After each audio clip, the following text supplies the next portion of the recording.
Okay, we're live. Hello from Southern California. This is the Mercier clan, Nina Mercier, Michelle Mercier, and Monique Mercier. We are here with the author of Hello Black Woman, Mr. Jamie Jenkins, and we're going to answer a question, a family question together. And so I'll read it. So Monique and I are going to answer this question, and we're going to let Gran chime in if she decides to. So this is question number 10. It says, hello, Black woman. Explain your relationship with your mother or a mother figure and how it has helped shape you. That's an excellent question. So I'll start because I'm the oldest and most important person in this group right now. Mm-hmm. But age before beauty. We are here with our mother, and this is probably a very good time to answer this question in her presence. So we have a very good relationship with our mother. She is the matriarch of this family, and not only our family, she is a mother to many. My mother has spent her life in education, and so we have met in our lifetime. We have met so many brothers and sisters that she did not give birth to. Far more brothers. Far more brothers. She's right, because my mother has a love for men, and sons, and so with her being in education and being a person in the community, she has led her life to the point that people gravitate to her as a mother figure. And so we have so many brothers and sisters that we have not even met.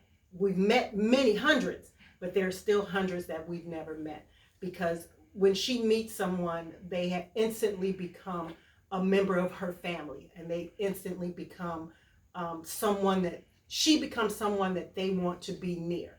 And so she has raised us to be that type of children as well. My mother is a servant. She is a giver, and she taught us and brought us up in that way that we serve others and think of others before we think of ourselves. And there's no secret or no reason why we didn't go into public service ourselves. So all three of her children work in some type of field that we're giving back to others. And so it has been the way we were raised, the way that she taught us to be. And so having that closeness with her and having that foundation of giving to others and being a blessing to other people is the relationship that we have with her. And it has been an honor to be chosen to be her biological child, and to be amongst the hundreds of other children that she has. Are you sure this is not a roast? No. And I didn't forgot the question. Oh, Lord. Or the relationship shape with your of the mother. Question. Come on, keep up. You're an educator. Oh, keep my up. gosh. She was taking so long. Okay. We have a very close relationship by me being the baby. Growing up, I was probably more sickly, so I was under her more. I was with her more. I was probably the one that was the hardest for her to let go of, and so therefore it was a time of us not getting along, but because I was trying to branch out and spread my wings and things like that. But even now, we're just really close. I'm here with her. We talk on the phone. We share some things. My mother is a comedian. Yes. Nobody know probably that. If you don't know, you don't know. But if you know, you know. Mm-hmm. She loves to crack jokes and be funny. Some of her jokes she thinks are funnier than they really are. Right. And she gotta remind you that was funny. Yeah. So she cracks herself up first, and then she.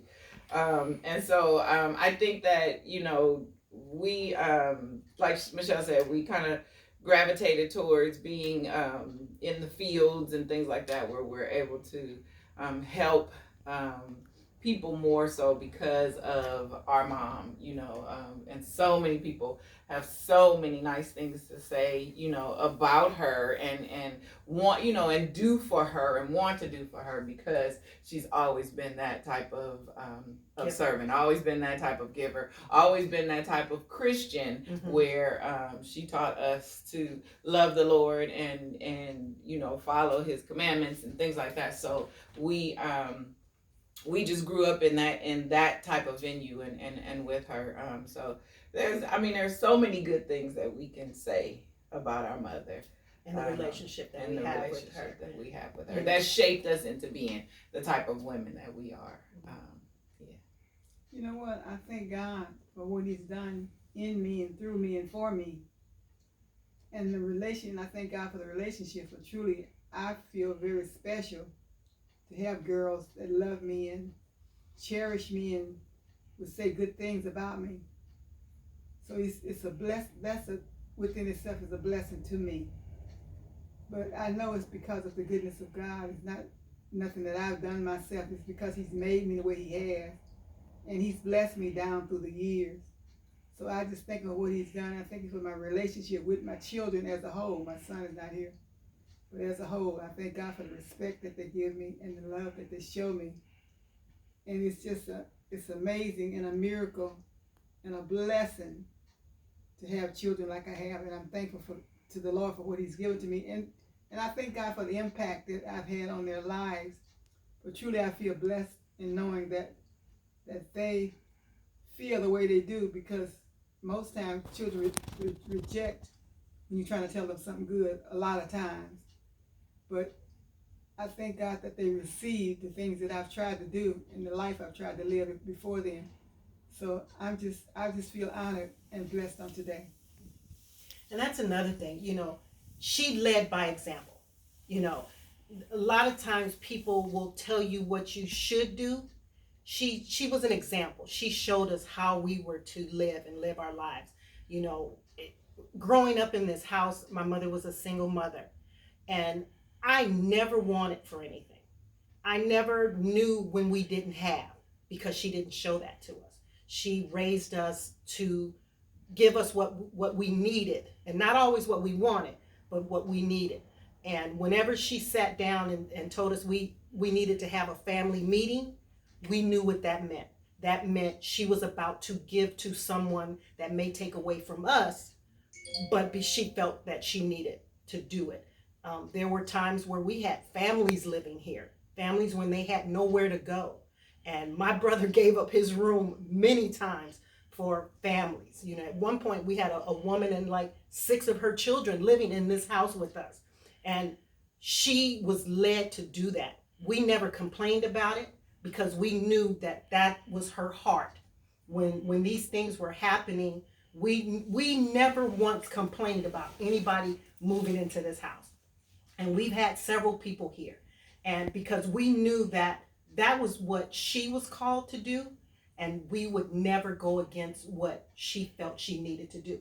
We made the changes. My brother came in our room, and my sister moved into my mother's room. We did what we had to do because she felt the calling to help someone else. And that's how we were raised. And the 3 of us will not hesitate to help someone in need, even if it takes away from what we have. And that's just how we were raised. And we are everything that we are today because of her. And I'm truly grateful, and I know that Monique and my brother share the same sentiments, that to be raised, we were raised in Compton, and some people would say that's a negative. We were raised by a single mother. Some people would say that was a negative. But all 3 of us have never been to jail, never had any type of, drug problems or anything like that. She raised us in church. We were church kids, and so, that's a testament to. We were in Compton, but not of. That's a good thing. That's a good thing. And so that's a testament to who she is and how she led her life. She led by example, and she would always tell us, whatever you do in the dark will come to the light. And don't you shame me. That was what She would tell you, don't shame me. Let I have nobody a tell. follow-up question. Did you have the same example for your life? Was your mother an integral part of your upbringing? Yes, my mother was a hard-working woman. Her values was her family. She loved her family. She worked hard. She was really an example, but sort of is in her calling, I would say, because she believed in making our clothes, fixing food for us, working hard in her garden, planting garden, canning.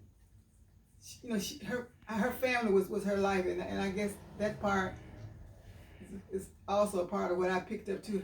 She did everything for her family, but she denied herself. A lot of things she didn't get for her own self. She would stay home, make sure we had clothes to go to church, and she made sure that we had food. She stay up all night canning and cooking, and she loved her family. She was a family person. Gotcha. But either way, and I was brought up where my dad was the kind of person too that wanted us to love each other, help each other. So I had some of the same values. And then you know how the Lord just has a special call on your life. Everybody has a special call on their life. So my call was people, a people person. So I would say my mom was a family person. She loved her children. And my mom, by her not working in the public, was not involved with people that much because she was a homebody person. Mm-hmm. She loved home. She had so much to do at home, she didn't have time to do for nobody else. That's the kind of person she was. So some of the same values, core values, I would say, are the same, but her calling was a little different from my calling, as the Lord would have us to know, because he has a special calling for everybody. Mm-hmm. So yeah, so I would say that had a lot to do with my bringing up too. Gotcha. Awesome. And wasn't that fun? I would say probably as a last note, what she said is that God gave her good children because he knew she deserved it. So that's That's a good one. that would be our final note.